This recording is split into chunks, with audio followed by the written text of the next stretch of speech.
Hello students, welcome to physics classes. I hope you all are doing well. We were doing chapter electricity of class 10th. In this we had covered certain topics. Our previous topic was Ohm's law and I suggest you अगर आपने वो Ohm's law topic नहीं देखा तो आप please सबसे पहले उसे देखिए फिर उससे बात, क्योंकि उसका जो बेसिक है वो हमारे पास इस टॉपिक में यूज़ होगा. ठीक है, तो आप पहले उस वीडियो को देख लीजिए. Now let us start our new topic, that is resistance of a system of resistors. Means system of resistors means हमने यहाँ पे different resistors use करने हैं. means more than one resistor का हमने यूज़ करना है यहाँ पे, और उसकी resistance की वैल्यू को क्या करना है, कैलकुलेट करना है. ठीक है, अब हम रेजिस्टर को कैसे कैसे अरेंज कर सकते हैं, इनकी अरेंजमेंट के लिए हमारे पास दो मेथड हैं. ठीक है, हम कैसे अरेंज कर सकते हैं, in series and in parallel. हाँ, रेजिस्टर्स को सीरीज में अटैच करना, इसका मीन्स है that resistors are joint end to end. Means एक रेजिस्टर का एंड दूसरे रेजिस्टर के एक एंड से क्या है, कनेक्टेड है. ठीक है, कि रेजिस्टर्स को हमने कैसे अरेंज किया हुआ है, एंड टू एंड. ये हमारे पास क्या है, रेजिस्टर से जो ये जिगजैग पाथ शो हो रहा है. ठीक है, इसका सिंबल हमने पहले भी डिस्कस किया था. किसका सिंबल है, ये रेजिस्टर का. दो रेजिस्टर्स लिए हैं हमने यहाँ पे R1 एंड R2. हमने इन रेजिस्टर्स को अगर एंड टू एंड ऐसे ज्वाइन किया means these are in series. किस में है, ये सीरीज में है. ठीक है, और हमने इनकी दो एंड से क्या पोटेंशियल डिफरेंस अप्लाई किया हुआ है. ठीक, और इन पैरेलल, पैरेलल का मीन्स क्या है कि one end of each resistor, कि दो रेजिस्टर्स हैं, दोनों रेजिस्टर्स के एक एंड को एक कॉमन पॉइंट से हमने अटैच किया हुआ है. ऐसे अदर एंड को भी एक कॉमन पॉइंट, और फिर जो वो कॉमन एंड्स हैं वो आपस में अटैच करके वहाँ पे हमने पोटेंशियल डिफरेंस अप्लाई किया हुआ है. ठीक है, तो ये क्या है, पैरेलल में अरेंजमेंट है, और ये किस में था, सीरीज में अरेंजमेंट था.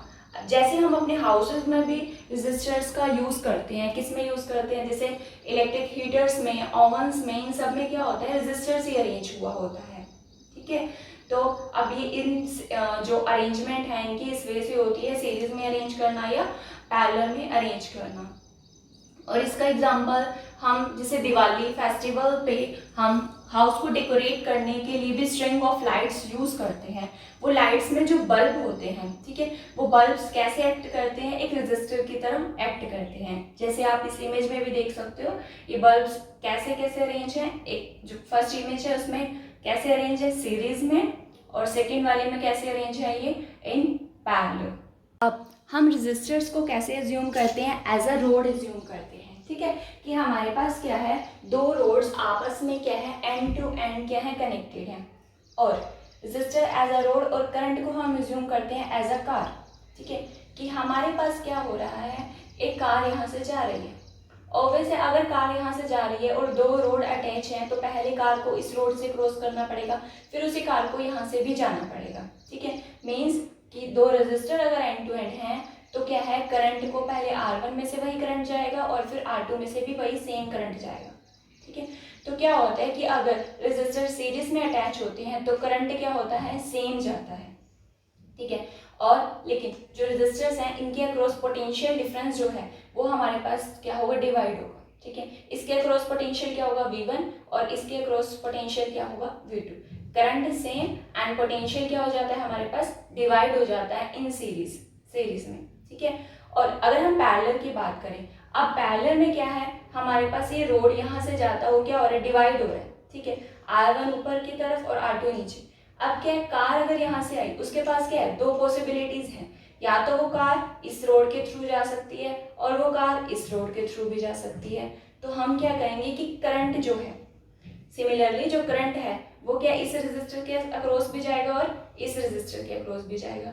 अगर इस रेजिस्टर के अक्रॉस हमने मान लिया I1 करंट जा रहा है और इसके अक्रॉस क्या है, I2 करंट जा रहा है, अगेन वो कंबाइन होके क्या बन गया, हमारे पास I ही करंट बन गया.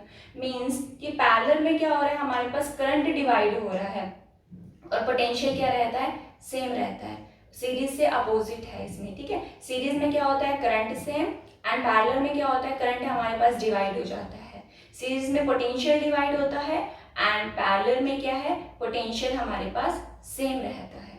ठीक है, इसके अक्रॉस भी V पोटेंशियल है और इसके अक्रॉस भी V पोटेंशियल। नेक्स्ट हम equivalent value of resistance calculate करेंगे जब हमारे पास रेजिस्टर्स कैसे अरेंज हैं, सीरीज में अरेंज हैं। ठीक है, कैसे, रेजिस्टर्स कनेक्टेड इन सीरीज। अगर रेजिस्टर हमारे पास सीरीज में कनेक्ट होते हैं तो हमारे पास इक्विवेलेंट वैल्यू ऑफ रेजिस्टेंस कितनी आती है। ठीक है, हमें पता है सीरीज में कैसे अरेंज होते हैं रेजिस्टर्स, जब वो एंड टू एंड क्या होते हैं, ज्वाइन होते हैं। इस डायग्राम में आप देख सकते हो।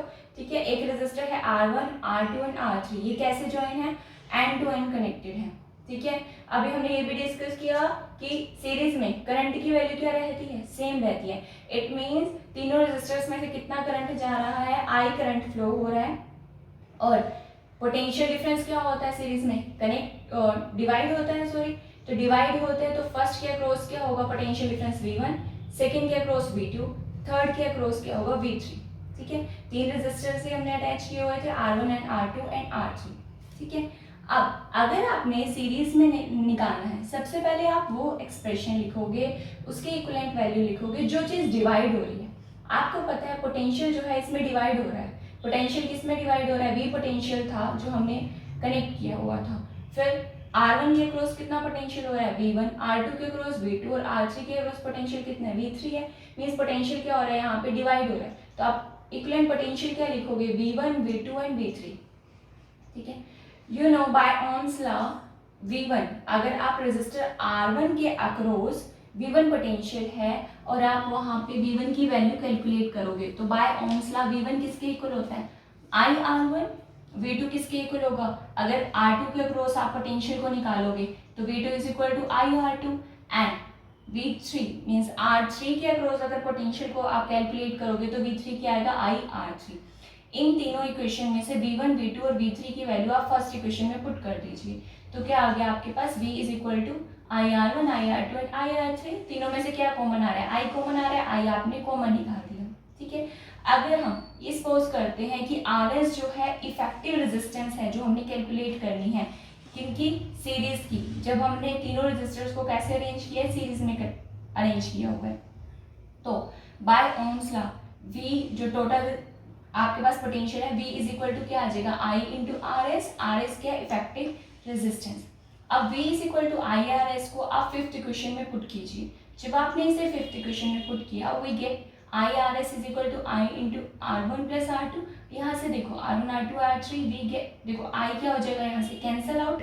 I जब कैंसिल हो गया तो RS क्या आ गया आपके पास, R1, R2 एंड R3 का एडिशन। ठीक है, कि R1 plus R2 plus R3 means जब भी रेजिस्टर हमारे पास सीरीज में अटैच होते हैं तो वो क्या हो जाते हैं, डायरेक्टली ऐड हो जाते हैं।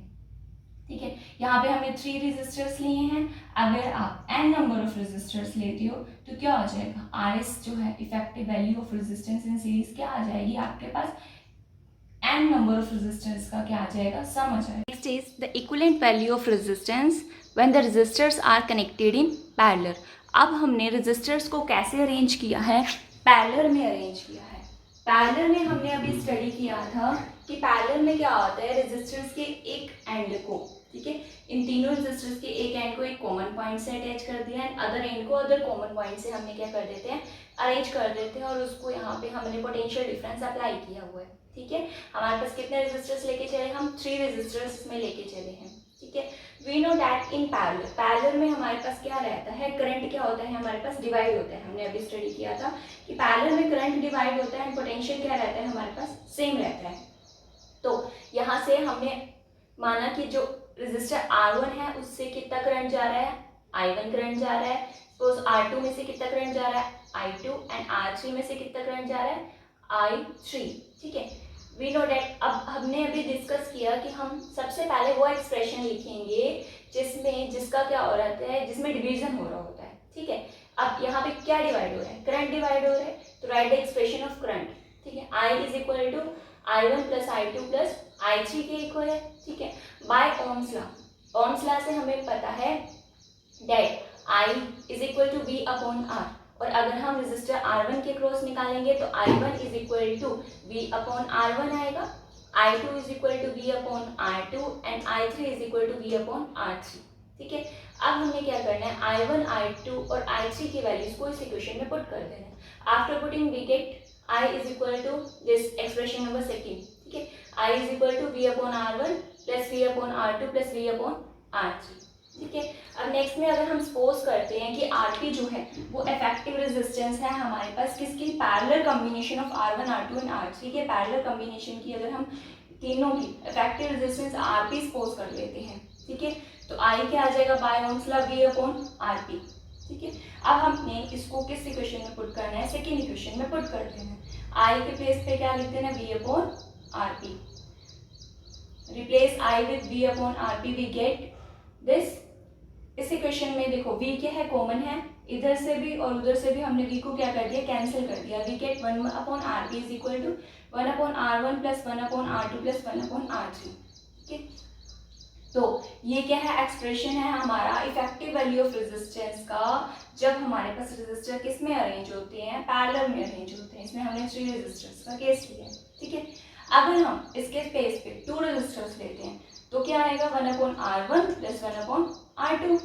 हमने इसका एलसीएम ले लिया, एलसीएम क्या आएगा, R1 R2 और ऊपर क्या आ जाएगा, R2 प्लस R1, और RP की वैल्यू क्या आ जाएगी, इसका क्या कर दो, इनवर्स कर दो, we get R1 R2 upon R1 plus R2।